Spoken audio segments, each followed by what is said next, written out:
Republicans and activists across the world remember with great pride our brave comrades who died on hunger strike in 1981. And we want to remember our brave comrades who also died on hunger strike from earlier generations of Republican struggle. So on behalf of the National Commemoration Committee and everyone here today, I want to particularly acknowledge the families, the friends and the comrades of those we are here today to commemorate. Since 1981 and every generation since, the sacrifice of our comrades from 1981 has indelibly marked the lives of many. Ní Yonfi Wage Darmad Orhu no our Yieldshat. We will always remember them and hold them and their commitment dear. I would now like to introduce Pádraig Meehan to read the Roll of Honour of all those Irish patriots who have hungered for justice and freedom. Óglach Thomas Ashe, Óglach Terence McSweeney, Óglach Michael Fitzgerald, Óglach Joseph Murphy, Óglach Joe Whitty, Óglach Dennis Barry, Óglach Andy O'Sullivan, Óglach Tony Darcy, Óglach Jack Sean McNeila, Óglach Sean McCahey, Óglach Michael Gahan, Óglach Frank Stagg, Óglach Bobby Sands, Óglach Francis Hughes, Óglach Raymond McCreish, Óglach Patsy O'Hara, Óglach Joe McDonald, Óglach Martin Herson, Óglach Kevin Lynch, Óglach Kieran Doherty, Óglach Tom McElwee, Óglach Mickey Devine. 10 names that inspire generations, 10 stories that reverberate throughout the world, 10 brave Irish men who laid down their lives on hunger strike for the freedom of their country. Starved and persecuted, they lay in the H-blocks, and with every sinew of their souls, they refused to be criminalised, refused to be broken, refused to be defeated. And today we call those 10 names into the Belfast air. Bobby Sands, Francis Hughes, Raymond McCreish, Patsy O'Hara, Joe McDonald, Martin Herson, Kevin Lynch, Kieran Doherty, Thomas McElwee, agus Michael Devine. And just like those other great patriots, Ashe, McSweeney, McGaughey, Gaughan and Stagg before them, the hunger strikes of 81 looked beyond the confines of their jail cells, beyond even their own deaths, to the day when the sun would set on British rule in Ireland, to the end of partition and to a future of hope, equality and justice in a united Ireland. They didn't give in. They didn't give in to the weight of despair or surrender to the burden of hopelessness. Against every odd, they found a way to rise up against a brutal system, against the oppression of a sectarian, gerrymandered Orange state, to challenge Britain's imperial occupation of Ireland, and to attest with their lives the enduring right of Ireland to full freedom, full nationhood, their hopes encapsulated by those immortal words, "Our revenge will be the laughter of our children." And joined by the heroic women of Armagh Jail, they hungered not only for political status, but for the Ireland promised by the proclamation, for the Republic. The hunger strikers' heroism was yet another link in an unbroken chain of struggle to achieve a 32-county Irish Republic of the people. Their spirit of resistance garnered passionate support across Ireland and throughout the world. People marched in their droves and protested. And in massive blows to the British criminalisation policy, the people of Fermanagh and South Tyrone elected Bobby Sands as their MP. The people of Cavan and Monaghan elected Kieran Doherty as their Teachta Dála. It was this spirit of resistance, this refusal to be subjugated or to lie down, that Thatcher could never overcome. Thatcher failed. The British government failed. And even in the hell of Long Kesh, they could never extinguish the passion for Irish freedom. So the hunger strikers' legacy calls to us today to stay true to our vision and to the dream for which they gave everything, to never despair, to never lose hope, to never give up or give in. So here we stand together, 44 years on from their courageous sacrifice.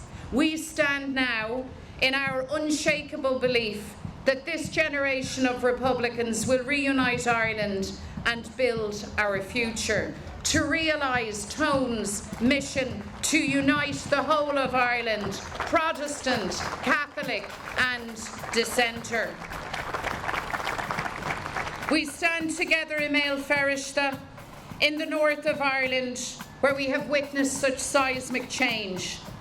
The northern state into which the hunger strikers were born is no more. The bedrocks of prejudice and discrimination upon which that state was built have been shattered by the hopeful energy of generations moving forward together. The unionist majority, once considered perpetual, is gone. Sinn Féin is now the largest party in the Assembly and in local government across the 6 counties. Sinn Féin is the largest party in Ireland. And I don't say that in arrogance or to sound a clarion of triumph, but to mark our progress and change, to remind us the strong position we hold. A position built on generations of struggle, of sacrifice, of hard work, rooted in foundations of belief, determination and activism. And that brings to us a big responsibility.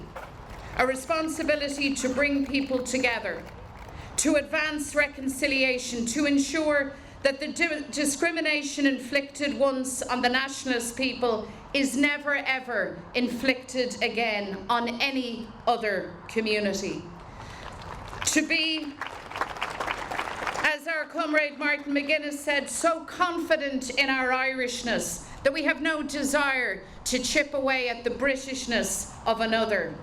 To build a place called home that never ever tolerates bigotry or racism or the exclusion or belittling of any single person. A society true to itself, true to ourselves, to who we are as Irish men and Irish women. And it's in that spirit that we will never ever waver in our solidarity with the families of Sean Brown and Pat Finucane and so many others in their fights for truth and for justice. And our message today to the British government is clear. Accept the ruling of the High Court. Grant a full public inquiry into the murder of Sean Brown. It is the least you can do, even at this belated point. Friends, our duty as activists is to carve the path to reach a united Ireland, and we're getting there, inch by inch, day by day, year by year. Remember, this state was designed to prevent a Republican or nationalist from ever becoming First Minister, and the good and the great said that it could never happen. Well, as Mandela said, it always seems impossible until it's done, and that has been done. As First Minister for all, Michelle and the team showed the determination needed to make politics work for everyone, to reach out beyond the trenches of the past, to confront everyday British austerity, and to work night and day to improve people's lives, to deliver Casement Park, to deliver the A5, to deliver the services and opportunities that allow each person to live a decent and happy life. And that principle of putting ordinary people first is what guides our work in leading the opposition to the Fianna Fáil, Fine Gael, Lowry government in the south. You remember him, Michael Lowry. In a time of an ever-worsening housing emergency, an escalating cost of living crisis, Micheál Martin, Simon Harris and their friend Michael Lowry show that they are all about defending the status quo. They are a government on the side of the insiders, the big landlords, the wealthy property funds. But we are fighting back for working people, for carers, for those with disabilities, for families, for our young people. And we will not rest until they have a Republican government that is squarely and unapologetically on their side.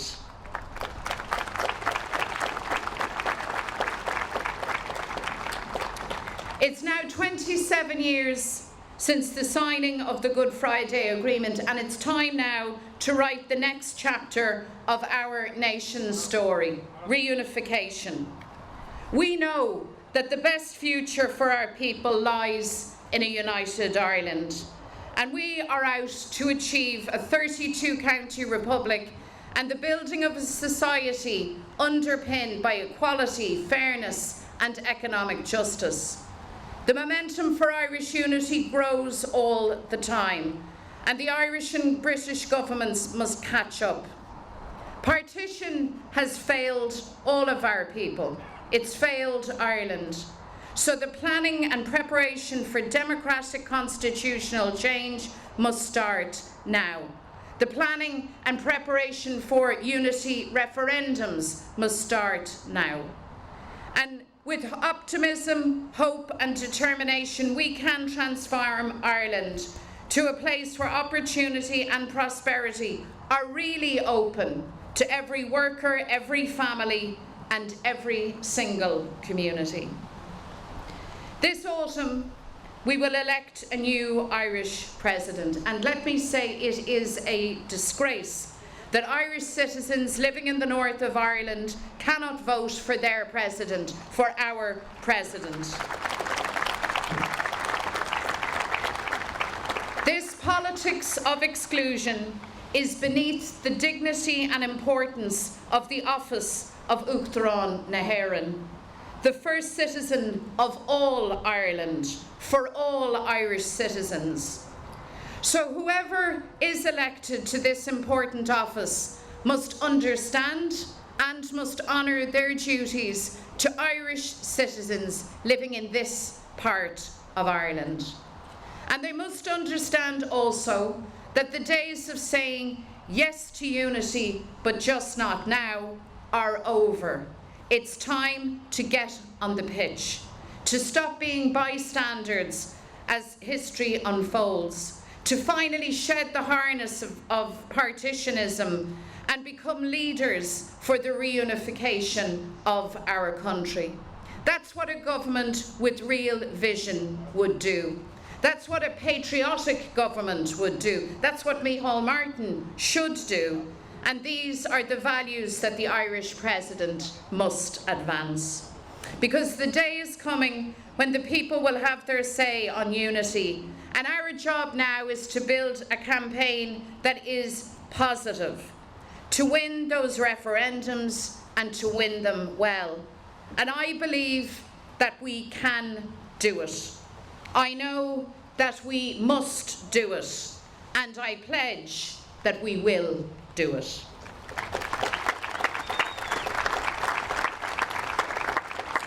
As our long walk to nationhood continues, we never forget other peoples who yearn for freedom.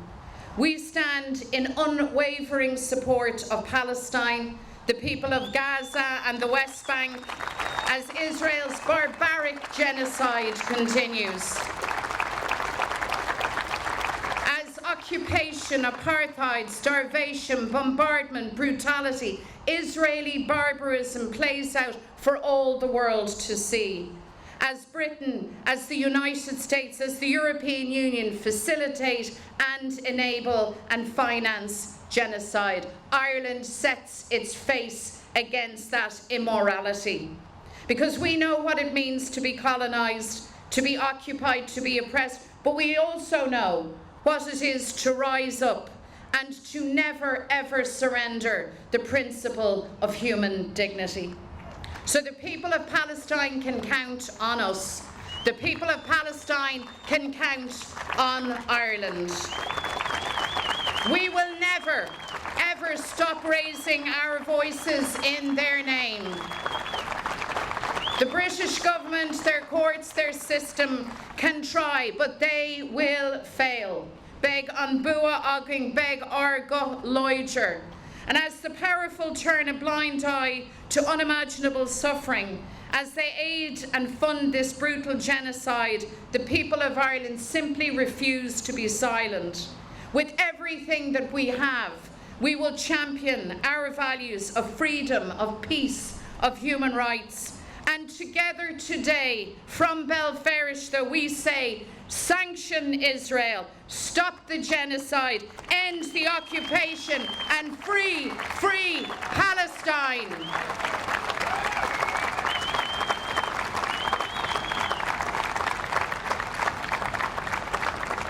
Friends, the enduring legacy of the hunger strikes is found all around us, found in the unshakable belief in Ireland, and all we can be, in the future that we can build, in the spirit, the ambition, the joy and the energy of our young people. You walk through this great city and you see groups of young people in their GAA half-zips carrying their hurls, chatting Os Gaeilge together. This generation of young people really know who they are. They really know what they're about and they love their country so fully. So our job is to work with them, work for them, to ensure that they grow, that they achieve their aspirations and build a future here at home in Ireland. Because young people have always been to the forefront of the struggle for equality and justice. The hunger strikers were young. The average age of the 10 who died was 28, Thomas McElwee being the youngest at 23, and Joe McDonald, the eldest, at just 30. And their story shows that young people make history. So our job is to inspire within them the power of activism, to instill the politics of defiance over despair, the politics of hope over fear, to instill the spark to rock the system, to shake things up, to be the living embodiment of Irish republicanism. And as long as we do that, the cause of Irish freedom and unity is in very, very safe hands.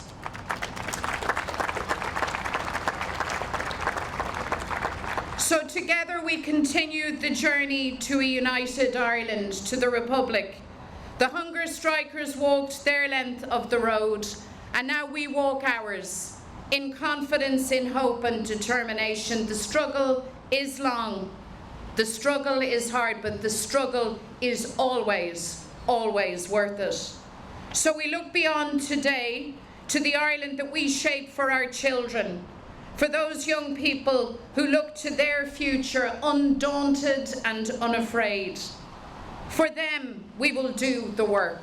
For them, we will walk the extra yards. With them, we will write our nation's next chapter, Ireland united and free. We hold tightly to our belief in the words of Bobby Sands as he lay brutalised in a H-block cell with the lark of freedom singing in his heart. The day will dawn when the people, all the people of Ireland, will have the desire for freedom, and it is then that we will see the rising of the moon.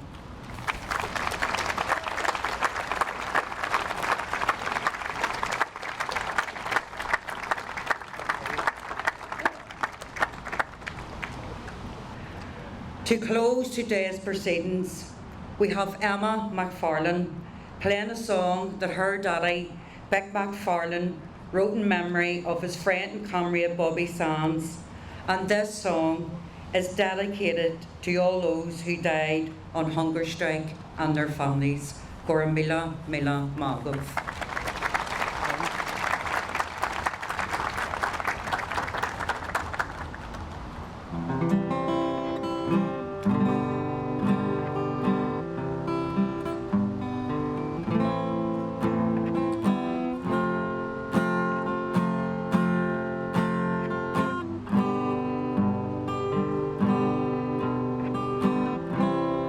Doesn't seem quite so long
Gormaga, Emma, it was powerful. So it's just to close proceedings to wish everybody a safe journey home. And on behalf of Belfast, it's an absolute honour for us to host this year's National Hunger Strike commemoration. So Gormila Mag of August Lanagi, Burgi Bua.